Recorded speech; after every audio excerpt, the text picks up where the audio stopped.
የዘንድሮ ፍቅር እላል። የዘንድሮ ፍቅር ጉድ ሳይሰማ መስከረም አይጠባም። የእነዚህ ልጆች ፍቅር እኮ ግራ የሚያጋባ ነው። እንደኔ ግራ የተጋባ አለ በዚህ ምድር ላይ? ለእነዚህ ፍቅር ወይ ወንዱን ቆርጦ አይተው ወይ የሴቷም ቆርጣ ትወጣ። ምን ጉድ ነው? ቆይ ምን ጉድ ናቸው? ወይስ ይሄማ ድራማ እየሰሩብን ነው? እኛንን የተሸወድነው እንጂ እነሱ አይደሉም። እነሱ ግራ ተጋብቶ እኛንም ግራ ያጋቡናል። የሚገርም ነገር ማለት ነው። እዚህ ህይወት ላይ ማለት ሳየው እነሱ ፕራንክ እያደረጉ እነሱ ፈመስ ለመሆን ቫይራል ለማግኘት እኛን እየተጫወቱብን ነው መሰለኝ። በቃ እየተመለከተ ሰው ህይወቱን እንደዚህ በጥበጥ መስለኛል የእነሱ ስራ ማለት ነው። እነሱም ቫይራል ወጥቶ ፈመስ ሆኖ ከነሱን የሚያዩት ደግሞ የሆነ በቃ በህይወታቸው ላይ ትንሽ ቅንጣት ያለው ሰው እንደዚሁ ተረብሾ እንደዚሁ እየተዘላዘለ እንዲኖር እያስተማሩ ነው ለትውልድ ለወለዱት ልጅ ለህፃኑ ለታዳጊው ምን አይነት ነገር ነው አስቀምጠው የሚሄዱት? ነገ አባት እናት ያደረገው መልካም ነገር ነው አይቶ ልጅም የሚወጣ አይደለ? አሁን እነሱ የሚያደርጉት ነገር ለልጅ የሚያስተምር ነገር ሳይሆን ለአዋቂ ራሱ ግራ የሚያጋባ ነገር፣ ግራ የተጋብቶ ግራ ያጋቡናል። እስኪ ምንድን ነው እናንተ እያደረጋችኋል? ሩታ አስጨክነሽ አትወጭም ወይ? ትተሽ አትወጭም ወይ? ሄርሜላም ራሱ ይሄን ሁሉ ጥፋት እያጠፋ አንድ ሰው አንዴ ሁለቴ በቃ ለአንድና ለመጨረሻ 3 ጥፋት ያጠፋል፣ በይቅርታ ይታለፋል። እግዚአብሔርም ለእኛ ስል ብዙ ነገር ዋጋ ከፍለዋልና ለፈጣሪያችን ስንል ይቅር እንላለን። ይቅርታም ሲበዛ ይመራል እኮ ያንገሸግሻል። ይቅርታም እኮ ገደብ አለው። ዝም ብሎ በቃ በየጊዜ እናጠፋለን እናቦካለን። ይቅርታ ራሱ ዋጋ ላለበት ቦታ ነው ይቅርታም ራሱ የሚያምረው ማለት ነው። ውድ ዕቃ ያለ ቦታ ርካሽ ነው እንደሚባል እኛነታችን ማርከስ የለብንም። ውድ አርገን ማየት ነው ያለብን። እንዲሁ እንቁ አርገን ማየት ያለብን። አርክሴን ማሳየት የለብንም ማንንም ማለት ነው። እኛን ዝቅ አርገን ካሳየን ማንም እኛ ላይ ይራመድብናል ማለት ነው። መራመጃ መጨፈራ ነው የሚያደርገን ማለት ነው። እንግዲህ እነሱ ምን አይነት አስተሳሰብ ይዞ እንደሚንቀሳቀሱት እኔ ሁሌ ማለት ነው። ግን እነዚህ ልጆች ሩታ ሰው የልጁ እናት ናት። በቃ ያሳለፈችው ነገር ጸጽቷት ቆጭቷት ይቅርታ በቅርታ መታለፍን ማለፍን ፈለገች። እቺ ሄርሜላ ነገ እኔ ላይስ እንደዚህ ነገር ብደርስብኝስ? እኔም አንድ ልጅ ወልጄ ይሄ ነገር ቢፈጠርስ?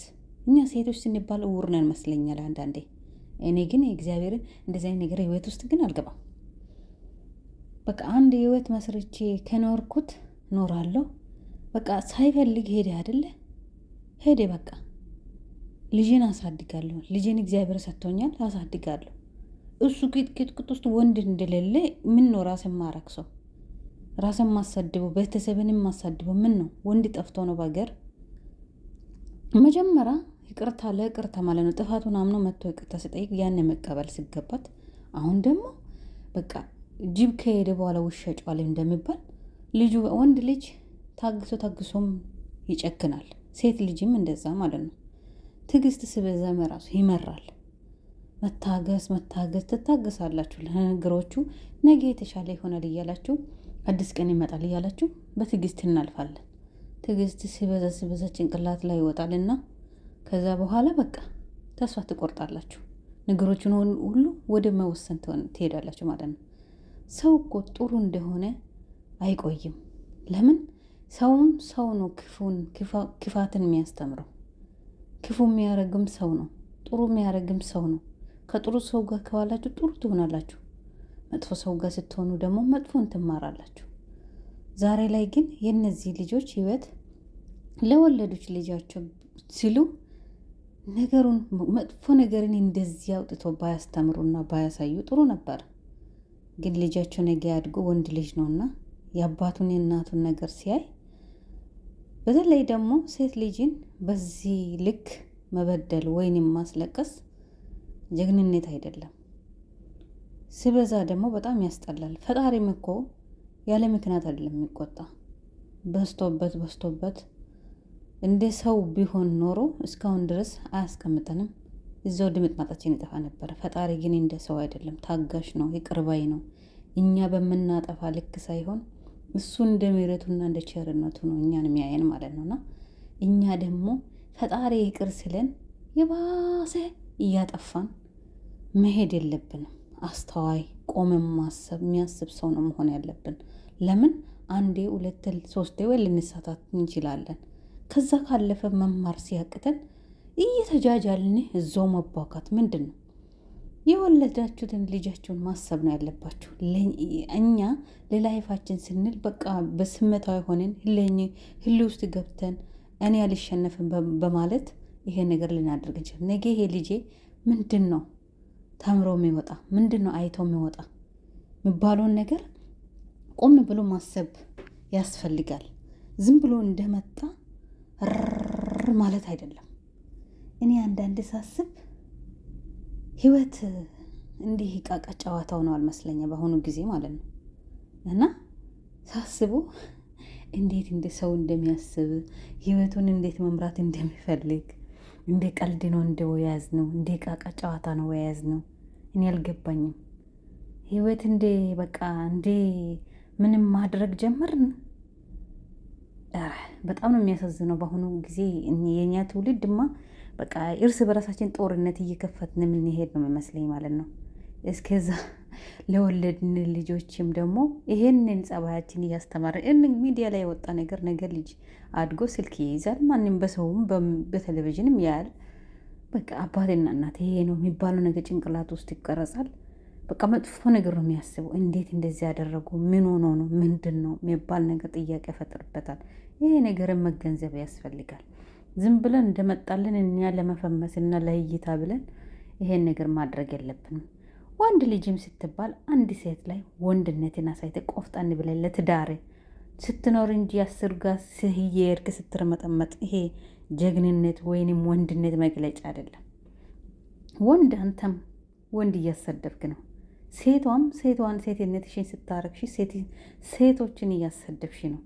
ይህን ቆም ብለሽ ማሰብ የሚባል ነገር ያስፈልገናል እያንዳንዳችን ማለት ነው። እንደመጣልን ዝም ብለን ለይታ ያልን መጃጃል የለብንም።